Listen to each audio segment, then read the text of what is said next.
Vous les avez peut-être croisés ce vendredi en Principauté. Les cols blancs sont arrivés peu avant 13h sur le site de la Rose des Vents, Larvoto. Cette traversée en vélo électrique avec un départ rue du Gabian, un passage sur le Rocher, une arrivée au Larvoto, était organisée sous l'égide de la Compagnie des autobus de Monaco et la Jeune Chambre économique de Monaco.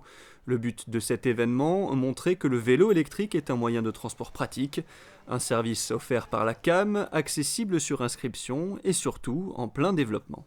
L'offre augmente et forcément la demande aussi. Et puis vraiment, c'est moi en tant qu'utilisateur, parfois le vélo, ça va plus vite, même que le deux roues.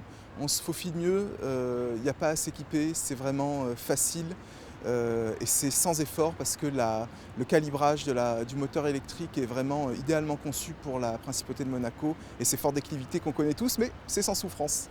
La traversée des cols blancs, c'est un des nombreux événements organisés en Principauté à l'occasion de la 12e semaine européenne de la mobilité. De vendredi à dimanche de 10h à 18h sur l'esplanade du Larvoto, vous pouvez venir tester gratuitement toutes sortes de véhicules électriques. On a toutes sortes de vélos électriques, il y a des e-trix là-bas. Ce sont plus des vélos qui se rapprochent du cyclomoteur, ils sont beaucoup plus puissants. Ils ont une allure un petit peu VTT. Cet utilitaire électrique a la particularité de pouvoir être adapté de plusieurs manières. Ici on voit un coffre, mais il peut être aussi fixé un plateau ou bien une benne. Les Twizy ont 2 places. Mais elles sont très pratiques puisqu'on peut les garer sur les emplacements de roues. Je dirais juste que la conduite de véhicules électriques est très agréable, au-delà du fait qu'il n'émet aucune émission de CO2. Il faut surtout mettre l'accent sur la sérénité qu'il procure par l'absence de bruit.